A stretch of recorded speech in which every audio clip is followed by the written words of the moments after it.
अब आज next topic है हमारा inverse trigonometric functions. Inverse trigonometric functions.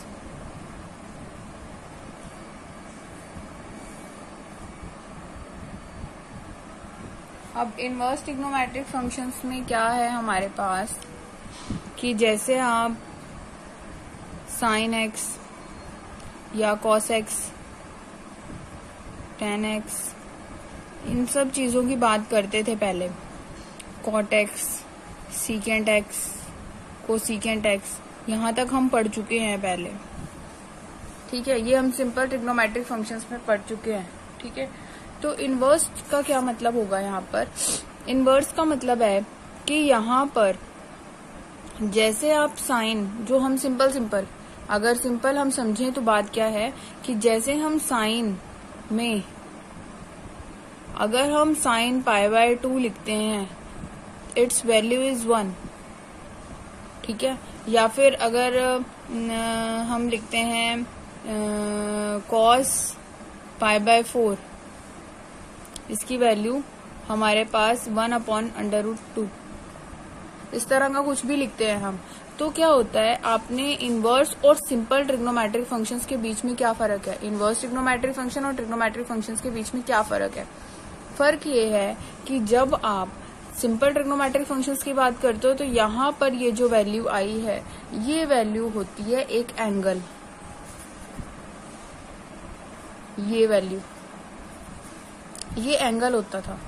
ये आप कभी भी ध्यान कर लो, कभी भी हमारे पास साइन होता है या कॉस होता था या सीकेंट होता था, कुछ भी कोसीकेंट होता था, यहाँ कुछ भी हो सकता है, 30 डिग्री 90 डिग्री कुछ भी, तो ये बट यहाँ पर जो भी होता था वो एक एंगल होता था। ठीक है, एंड आंसर में जो हमें मिलता था वो एक वैल्यू मिलती है, पर्टिकुलर वैल्यू। ये एक एंगल नहीं होता, इस एंगल पर साइन की कितनी वैल्यू है वो ये होता है। ठीक है, यहाँ भी यही है, यहाँ पर क्या है कि इस एंगल पर कॉस की कितनी वैल्यू है वो ये आंसर होता था। ये होते थे ट्रिग्नोमेट्रिक फंक्शंस। अब जब हम इनवर्स की बात करेंगे, इनवर्स ट्रिग्नोमेट्रिक फंक्शंस में क्या होगा कि हम इन फंक्शंस को, पहले तो लिखने का तरीका देख लो कैसे लिखते हैं। इनको हम ऐसे लिखते हैं, साइन इनवर्स, सपोज करो मैं यहाँ पर एक्स ही ले लेती हूँ, चलो साइन इनवर्स एक्स। ठीक है, अब यहाँ पर ये जो है ये वैल्यू है, ये एंगल नहीं है, और जो इसका आंसर आएगा वो एक एंगल आएगा, सपोज करो theta, then it is an angle. ठीक है, अब देखो इन क्या फर्क हुआ इसमें। अब एक इसका भी एग्जांपल देके देखती हूँ मैं, उसी का ही एग्जांपल ले लेते हैं जो हमने ऊपर क्वेश्चन करा है। देखो इसको हम ऐसे लिख सकते हैं, sine inverse 1 is equal to π/2। ये जो मैंने यहाँ पर -1 लिखा है, इसका मतलब है इनवर्स, इसको -1 नहीं बोलना है, साइन इनवर्स 1 है ये। ठीक है, तो ये हमारे पास क्या है, sine inverse x is equal to theta. ये मैंने फिलहाल लिया समझाने के लिए कि हमारे पास ये हमेशा वैल्यू होगा, एंड दिस इज एंगल। अब यहाँ पर क्या है, sine inverse 1 is equal to π/2। अब यहाँ ध्यान रखना है, मतलब क्या है इनवर्स फंक्शन का कि यहाँ पर ये जो वैल्यू आई है, ये साइन के टेबल में कितने डिग्री पे या कितने रेडियन पे वैल्यू आ रही है, किस एंगल पे वैल्यू आ रही है, दैट इज योर आंसर। ठीक है, अब सपोज करो हमारे पास कुछ ऐसा आ गया, कॉस के टेबल में अगर सपोज करो ऐसा आ गया, कॉस इनवर्स 1/√2। ठीक है, तो हम इसका देखते हैं कि ये कॉस के टेबल में कितने पे आ रहा है, π/4 पे। π/4 को हम 45 भी बोलते हैं, 45 डिग्री भी होता है ये। ठीक है, लेकिन इसकी अभी फिलहाल हमें जरूरत नहीं है, तो मैं इसको यूज नहीं कर रही। यहाँ पर हम रेडियन की बात करेंगे। ठीक है, जहां भी हम बात करेंगे अब रेडियंस की बात करेंगे। +1 में आपने डिग्रीज में बहुत पढ़ लिया है, तो अब सारा जो है मैक्सिमम यूज रेडियन का ही होगा अब क्लासेस में। ठीक है, तो अब हमारे पास क्या है, कॉस इनवर्स ये। ठीक है, अब ये भी डिपेंड करता है, इसके बाद हमारे पास होती है फंक्शंस की, ये जो फंक्शंस हैं इनकी होती है डोमेन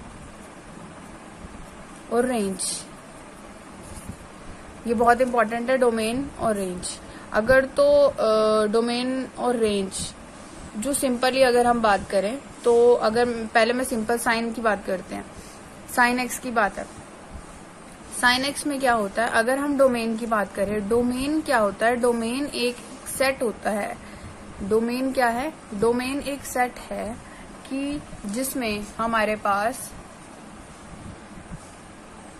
जिस सेट के अंदर से वैल्यूज जो है वो एक्स ले सकता है। और ये जो साइन एक्स पूरा का पूरा फंक्शन है, ये पूरा फंक्शन जो है वो डिफाइन होना चाहिए। अब सपोज करो कि हमारे पास एक्स जो है वो जिस सेट में से वैल्यूज ले सकता है उसको बोलते हैं हम डोमेन साइन एक्स की। और जो इसका हमें आंसर मिलता है, जो मतलब जो इसमें से डोमेन में से जो भी आप वैल्यूज इसमें रखते हो, 1 बाय 1 करके जो भी वैल्यूज आप रखते हो, और जो हमें आंसर मिलेगा वो आंसर जो भी वट एवर विद आंसर, वो आंसर जो है वो हमारे पास उसकी रेंज होगी, वो यहाँ आएगा। समझ आइए बात, क्या बात है। तो यहाँ पर हम ये हमारे पास था कि साइन एक्स जो है, साइन एक्स की जो डोमेन होती है, डोमेन एक सेट होता है मैंने कहा था, तो डोमेन जो है वो साइन एक्स की ये है -π/2 से +π/2 क्लोज इंटरवल। और जो हमारे पास इसकी रेंज है, अभी हम साइन एक्स की बात कर रहे हैं, साइन एक्स की बात कर रहे हैं अभी हम, और जो इसकी रेंज है साइन एक्स की वो है हमारे पास -1 से 1 क्लोज इंटरवल। क्लोज और ओपन इंटरवल की में भी फर्क होता है। क्लोज इंटरवल में, अब मैं बता रही हूँ इस बात को ध्यान रखना, क्लोज इंटरवल का मतलब ये होता है कि ये जो आपने π/2 और -π/2 को हम ले सकते हैं, और इनके बीच में जितने भी वैल्यूज आ रही हैं उनको ले सकते हैं। यहाँ पर भी वही है, क्लोज इंटरवल का मतलब -1 को ले सकते हैं और 1 को ले सकते हैं, और इनके बीच की वैल्यूज को हम ले सकते हैं, बट इससे बाहर नहीं जा सकते हम, इससे बाहर नहीं जा सकते, 1 से आगे नहीं जा सकते, -1 से पीछे नहीं जा सकते। ऐसी π/2 से हम नेक्स्ट नहीं जा सकते, -π/2 से पीछे नहीं जा सकते। समझ आ गया। तो ये इसकी डोमेन है। डोमेन का मतलब है कि x जो है वो इसके अंदर से कोई भी वैल्यू ले सकता है, और x जब इसके अंदर से कोई भी वैल्यू लेगा तो उसका जो आंसर है वो इसके अंदर ही कहीं ना कहीं आएगा। ठीक है, तो ये होगी डोमेन और रेंज की बात।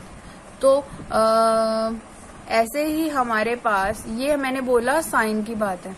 तो जब हम साइन इनवर्स की बात करते हैं, साइन इनवर्स, अगर मैं साइन इनवर्स की अगर मैं बात करती हूँ, तो जो साइन की यहाँ पर जो साइन की, साइन और साइन इनवर्स में फर्क है, ये साइन है, ये साइन इनवर्स है। तो जो यहाँ पर इसकी डोमेन है वो यहाँ इसकी रेंज बन जाती है, और जो यहाँ इसकी रेंज है वो यहाँ इसकी डोमेन हो जाती है। तो साइन इनवर्स एक्स की जो डोमेन होगी वो होगी -1 से 1, और जो इसकी रेंज होगी वो होगी -π/2 से π/2। तो आपका जो अभी चैप्टर है